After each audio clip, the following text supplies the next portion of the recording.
I'm Julie Herman of Jaybird Quilts and Lazy Girl Designs, and welcome back to the Perfect Pouches Sew Along.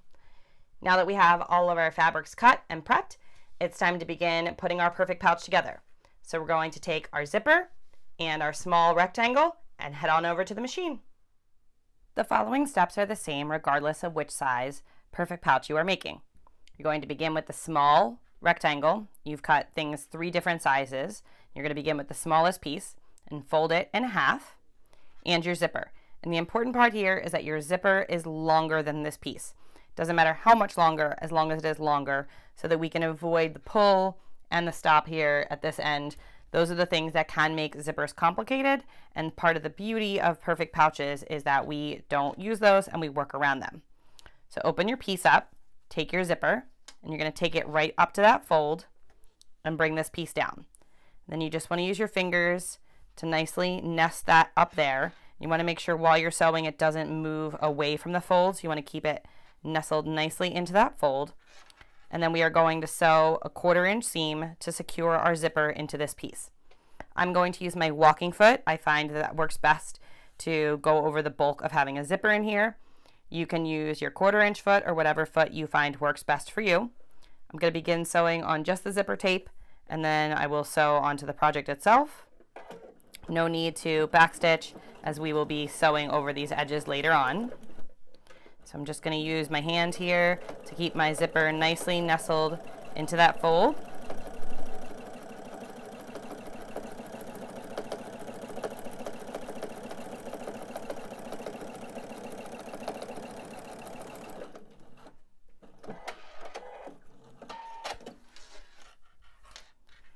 And now, here I go. I've got this. So I have sewn my outer piece and my lining at the same time and enclosed the raw edge of my zipper. So I'm just going to head on over to my iron and press this up on both sides to keep that nice and flat before I go ahead and add the next piece. I'm over at my iron, and if you would like, you can go ahead and set this seam.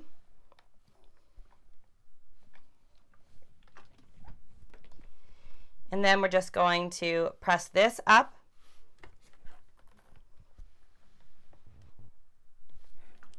And we're going to repeat with the back. And simple as that, with Joan's amazing technique, we have created the outside and the lining all at the same time from one piece of fabric and enclosed the raw edge of the zipper tape. If it feels like magic, that's because it kind of is magic. Now that we have this done, we're going to go ahead and get our other piece and head back on over to the machine. And you want to go ahead and press your largest rectangle in half for your bottom. It is square if you are making the smallest perfect pouch. It is larger and rectangular if you are making the other sizes. So you just want to make sure you fold it in half so that it matches the width of your top piece. And then we are going to do the same thing but opposite of what we did with the top, is we're going to bring the zipper down. And we're going to nest the zipper down here. Our upper part that we did is just going to hang out in there while we're doing this step. And we're going to head over to the machine and sew our same 1/4 inch to enclose the raw edge of our zipper.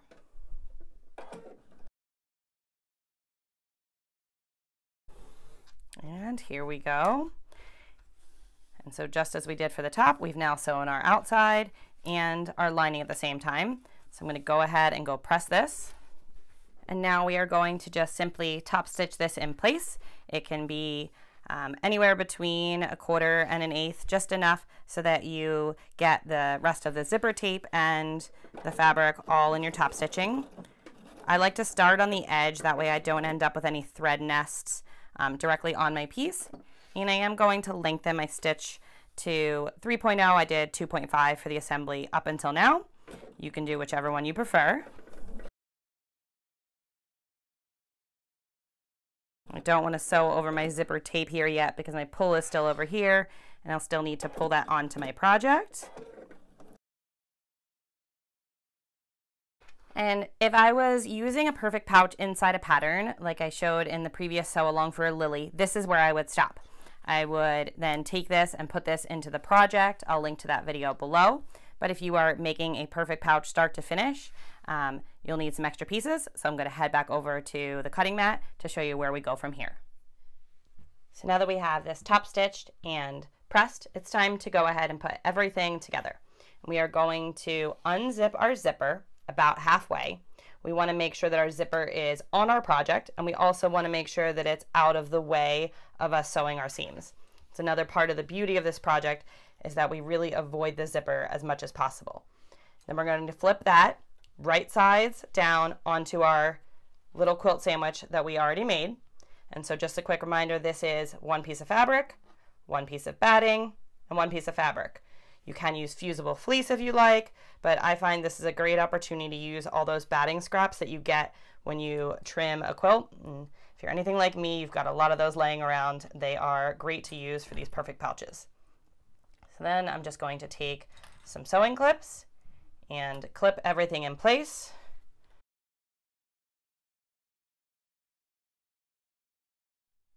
Now that we have everything layered and clipped, it's time to go ahead and sew the rest of our project together. One last double check to make sure that our zipper pull is in the center of our project. If your zipper is still over here at the end, you will not have a pull on your project and there'll be no way to turn it right side out. So just check that you have your zipper somewhere in the middle so that we'll be able to turn our project right side out, but far enough away from either edge that it won't get in the way when we do our sewing. We're going to sew around here with a 1/4 inch seam. If for some reason your pieces are not perfectly lining up on top of each other because your seam allowance was off here or maybe your cutting was off, just sew with a larger seam allowance around the whole project. You could do 3/8, whatever is needed so that you get all of the layers. You'll have 2 layers of fabric that have your zipper in between. Then you'll have 1 more layer on either side of your batting. So it's a total of 5 different layers. Well, we have our clips to hold everything in place. And you can begin sewing anywhere on the project. I like to begin sewing where the zipper is open. That area can give people some concern, worry that things are going to separate. They don't often, but if you sew it first, then you have nothing to worry about. So I am going to just begin here. And if you have not used a walking foot with this project up until now, I suggest you switch to it at this point because we do have batting in all of these layers. A walking foot is very helpful.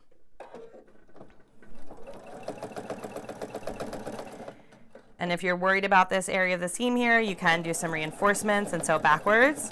Go nice and slow over the nylon zipper teeth, and you shouldn't have any problems.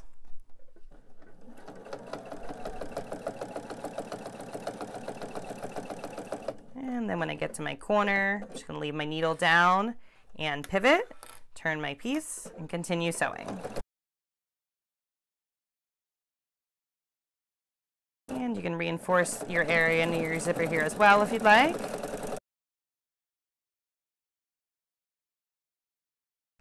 I'm just going to sew back over it a little bit, and there we go. Now, if you'd like, you can reinforce the corners with some diagonal stitching, and if you want extra crisp corners when you go to turn your piece, you can trim off the excess. I'm not going to do either of those. I'm just going to follow the pattern. So at this point, I'm going to trim off my excess zipper. And one quick note is, Joan taught me this a long time ago. These are my zipper scissors. She always said that if you have a pair of sewing scissors that are no longer ideal sewing scissors because they're just not as sharp as they used to be, to make them your zipper scissors. Sometimes cutting zipper can dull your good scissors. So Joan always suggested having scissors on hand that were just for zippers. So these are my zipper scissors. And now that I have those trimmed off, I'm just going to go ahead and zigzag around my piece to encase all of my raw edges. You can decide how wide and how dense you want this zigzag based off of personal preference. The only place you're really going to see it when your pouch is open is right here at the zippers. The rest of it's really going to be pretty hidden.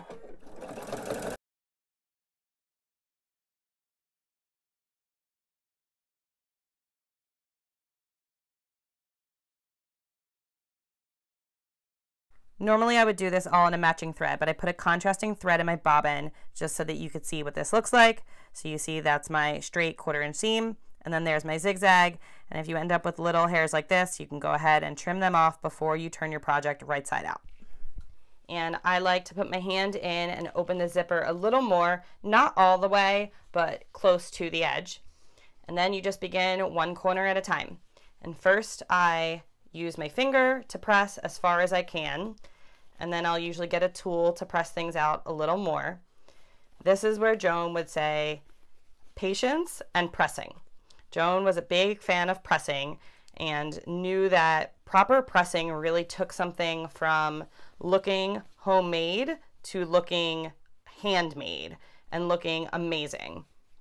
And so I will take my point turner, and you want to be careful using something too sharp, because in the front here we just have fabric. We don't have any interfacing, and I just use it to kind of press out each corner one at a time. And they're not going to be perfectly square. You know, that's not what we're actually going for here. If you look, they're all slightly rounded, but we want to make them look as nice as possible. And so I'm going to go ahead and push them out. And then your zipper might want to push up like this because of the way it is sewn into the sides. And so this is where a good finger press and then a good press with your iron really helps to flatten the project out and give it some memory so it knows where to stay. So let's give it a quick press just to give it some memory. And you can press on top of your pull. You just want to make sure you don't scratch your iron. It is okay to do this, but best practice not to. So I like to kind of go around it and then open my project up a little bit and then continue to press. The nylon coils of the zipper tape won't hurt your iron. The last step before filling up your new perfect pouch is to add a little something to the pull. You can make a homemade pull, or you can use one of these rings that are available from Lazy Girl, and they are great. They just give you something a little bit bigger to grip onto to make it so easy to open and close your perfect pouch. I hope you have enjoyed this sew along. I look forward to seeing your perfect pouches. Please post pictures of them in our Facebook community group or on Instagram and use the hashtag #perfectpouches. If you have any questions, please ask those in the comments below or in our Facebook group. And if you enjoyed this video, please like it and subscribe to the channel. In July, we're going to be making the slicker tote. I just finished making this one out of Tula Pink's Neon Fairy Flakes. So I will see you back here soon.